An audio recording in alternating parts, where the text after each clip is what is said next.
વાસ્તવિકતા કહું તો ભગવાનની સાક્ષી કોઈ ફોર્માલિટી નહીં, કોઈ ખોટું બોલવું નહીં મીડિયા સામે.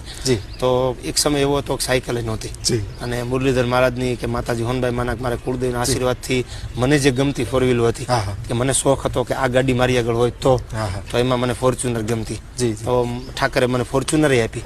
પછી મને એમ થતું કે મારે મર્સિડીઝ લેવી છે કે આ ગાડી એક લોગાવાળી ગાડીનો મને શોખ એમ કે હોય તો હોનબાઈ માના આશીર્વાદથી મર્સિડીઝે મેં લીધી. અને મને ફરવામાં તમને કહું ને તો ફરવામાં મને ક્યારેય આઉટ ઓફ સ્ટેટ બીજે જવું એ ન ગમે. મને ફરવું ગમે ધાર્મિક સ્થળ.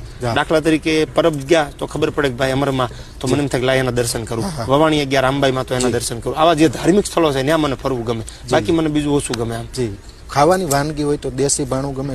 ખાવાની વાનગીમાં તો આમ હું આપણી આપણી પરિસ્થિતિમાંથી આપણે નીકળ્યા છીએ ને વિજયભાઈ, કે આપણે કઈ એવું ન સાબિત કરીએ કે અમે કોઈ આમ હતા ગમે તેમ હતા. આપણે હાવ શૂન્યમાંથી સર્જન ભગવાનના આશીર્વાદથી ધૂળમાં જમવા વાળા આપણે છીએ આમ ગણો તો એમાં કોઈ આપણને નાનો માણસ એમ કે ભાઈ સાસને